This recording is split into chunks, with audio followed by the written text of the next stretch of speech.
What happens when even the most fortified bases of a superpower are no longer safe? When airfields believed to be impenetrable fall prey to small, agile, and determined strikes? On a quiet night in June 2025, the skies over Russian-occupied Crimea erupted as Ukraine delivered one of its boldest and most damaging strikes since the beginning of the full-scale war. The target is Kirovske military airfield, a key Russian military airbase, located deep within Crimea, the territory that Russia has fortified and claimed since its 2014 annexation. Ukraine's attack wasn't just symbolic. According to multiple sources, the strike at least 3 Russian helicopters, Mi-8, Mi-26, and Mi-28 were destroyed, which are aircraft likely used for frontline support and rapid deployment of forces. Along with that, a Panzer S-1 air defense system, designed to protect exactly these kinds of high-value installations, was also reduced to burning wreckage. But perhaps most striking was the reported destruction of a Su-30 fighter jet, one of Russia's modern multi-role aircraft, capable of air superiority missions and precision strikes. The Su-30 isn't just any plane. With its advanced radar, heavy payload options, and flexibility, it represents a key part of Russia's aerial muscle over the Black Sea and southern Ukraine. To lose such an asset, and on the ground no less, is a harsh reminder that no aircraft, however advanced, can protect itself when its base defenses fail. Russian forces scrambled to respond. Air defense radars lit up, interceptors were launched, but the damage had already been done. The skies over Crimea, once seen by Moscow as secure territory, had been breached. It is assumed that in this incident the Su-30 was attacked in a stationary state. So, how did Ukraine pull this off? The backbone of the strike was the Uj-26 Bober, a domestically produced, long-range unmanned aerial vehicle. Think of it as Ukraine's answer to Russia's Shahed drones, but adapted for precision and range. The Bober UAV, or known as Beaver, isn't just another drone. It's a long-range, one-way attack platform built specifically for deep strikes. With an estimated range exceeding 800 kilometers, the Bober carries a warhead of about 20 to 30 kilograms, more than enough to destroy critical infrastructure like radar systems, fuel depots, and parked aircraft. Designed with wooden and composite materials, its structure helps it slip past radar detection.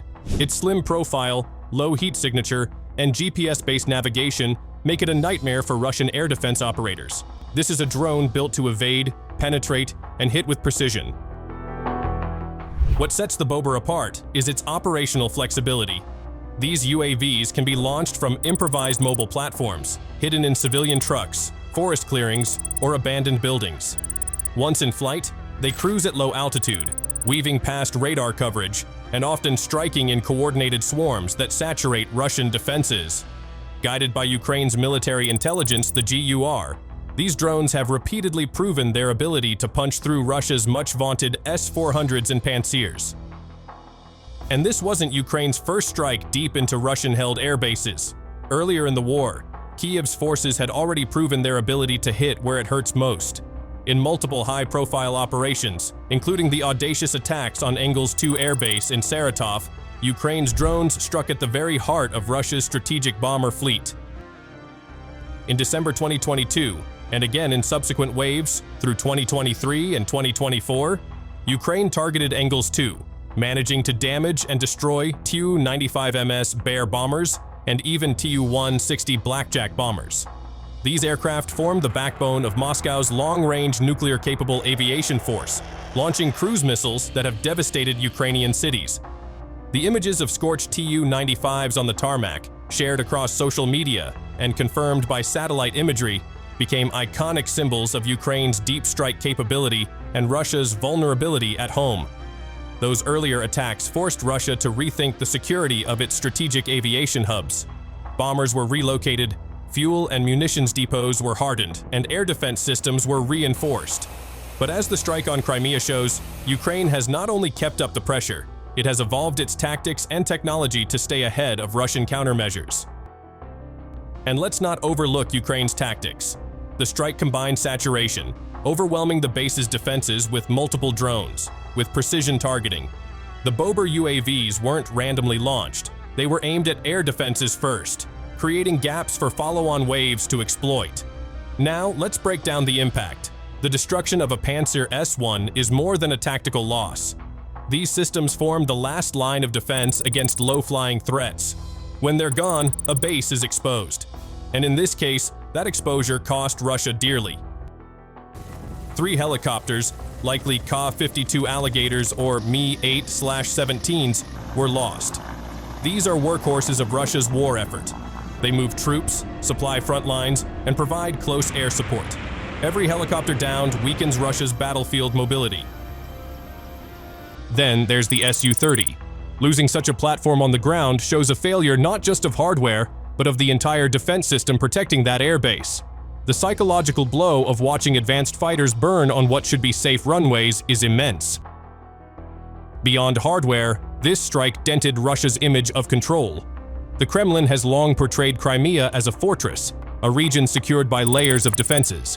Ukraine's attack ripped a hole in that narrative, and it sent a powerful message: Crimea's bases are vulnerable. So where does this leave Russia? The immediate impact is clear. Moscow must rethink how it defends Crimea. Expect to see more decoys, relocated aircraft, hardened shelters, and increased radar coverage. Russia may shift air assets further from the front, a move that adds time, cost, and complexity to operations against Ukraine. For Ukraine, the strike represents a strategic success. It shows the world that Kyiv can hit high-value targets deep in Russian-controlled territory, not with billion-dollar jets, but with ingenuity, precision, and determination. These attacks aren't just revenge for missile strikes on Ukrainian cities. They're a deliberate campaign to degrade Russia's ability to wage war from Crimea. There's also a geopolitical signal here. For Ukraine's allies, these operations demonstrate that weapons, intelligence, and funding are being put to effective use. For Russia's military planners, the strike reveals dangerous gaps in what was thought to be a robust air defense system. And for the global defense community, Ukraine's success is a case study in the power of asymmetric warfare, how a smaller nation can use affordable technology to outsmart a larger foe. Perhaps most importantly, these strikes reshape the psychology of the conflict. Inside Russia, commanders now know that no base is truly safe. Inside Ukraine, civilians and soldiers alike see proof that their military can take the fight to the enemy's doorstep. Looking ahead, the skies over Crimea will only grow more dangerous. Ukraine's ability to coordinate drones, missiles, and perhaps manned aircraft will continue to evolve. Russia will adapt, harden its bases, and look for ways to strike back. But one thing is certain: the myth of untouchable Russian bases in Crimea is gone. And in modern warfare, breaking an enemy's sense of invulnerability can be as powerful as any bomb. What's your take on this daring strike?